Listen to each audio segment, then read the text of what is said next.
Le retour fracassant de Louis secoue les bases d'ici tout commence sur TF1, apportant avec lui une histoire remplie de mystères et de rebondissements captivants.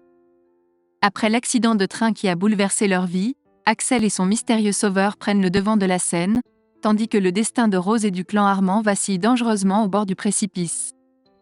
Plongez au cœur de l'action dans les prochains épisodes palpitants d'ici tout commence sur TF1.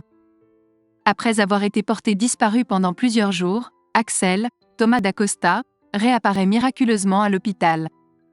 Mais qui est le mystérieux sauveur qui lui a tendu la main dans l'obscurité ? Axel est troublé par une étrange impression, il croit reconnaître en cet inconnu Auguste Armand, son père biologique pourtant décédé. Tandis que l'hypothèse d'une hallucination est évoquée, Axel découvre une chevalière du fondateur de l'Institut dans son portefeuille, éveillant en lui un torrent de questions et de doutes. Pendant ce temps, Rose, Vanessa Demouy, met la main sur un certificat qui atteste que ce bijou est unique en son genre. Cependant, le bijoutier responsable de sa création a disparu, compliquant davantage la quête de réponses. Axel prétend vouloir mettre un terme à ses interrogations devant ses sœurs, mais son mystérieux sauveur lui envoie un message qui ravive son inquiétude. Tiraillé par ses émotions, Axel est assailli par des visions d'Auguste Armand.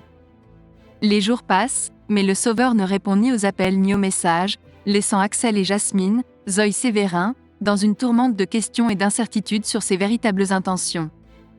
Le retour de Louis, Fabien Wolfram, à l'Institut apporte un vent de changement et de révélation. Informé de l'histoire troublante qui entoure Axel par Charlène, Paula Petrenko, Louis cherche à en savoir plus en interrogeant Rose et Clotilde. Pourtant, les deux sœurs demandent à ce que l'on laisse Axel tranquille, considérant qu'il est déjà suffisamment perturbé. Louis presque quelque chose leur échappe et décide de confronter Axel, avouant qu'il se pose des questions sur la chevalière d'Auguste Armand, leur père biologique. La confrontation tourne au vif, dévoilant les frustrations et les secrets enfouis. Axel, submergé par la colère, admet avoir cherché des réponses en vain et avoir préféré abandonner cette quête troublante.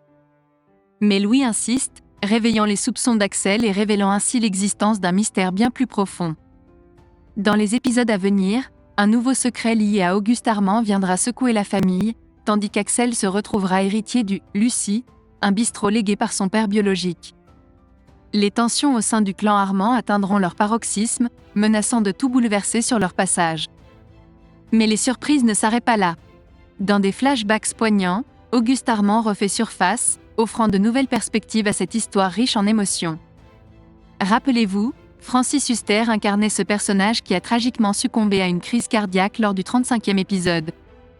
Une guerre d'héritage a alors éclaté pour le contrôle de l'Institut. Dans une interview accordée à Téléstar, Sarah Faramend, la productrice de la série, révèle que le script original divergeait de cette trame. En effet, Auguste devait initialement trouver la mort dès le premier épisode. Elle explique, dans les premières versions de la série, le premier épisode se terminait sur la mort d'Auguste. Il sautait de la fenêtre du balcon de son bureau. Mais nous avons réalisé que pour que sa disparition ait un véritable impact, il fallait d'abord développer nos liens avec lui, montrer les différentes connexions qu'il entretenait avec les personnages. Ainsi, ce suicide planifié a été avorté, et cela aurait pu être un choc dévastateur pour les filles d'Auguste Armand, Clotilde, Elsa Lunghini et Rose. Préparez-vous à une plongée palpitante dans les arcanes de cette intrigue captivante où rien n'est jamais ce qu'il semble être.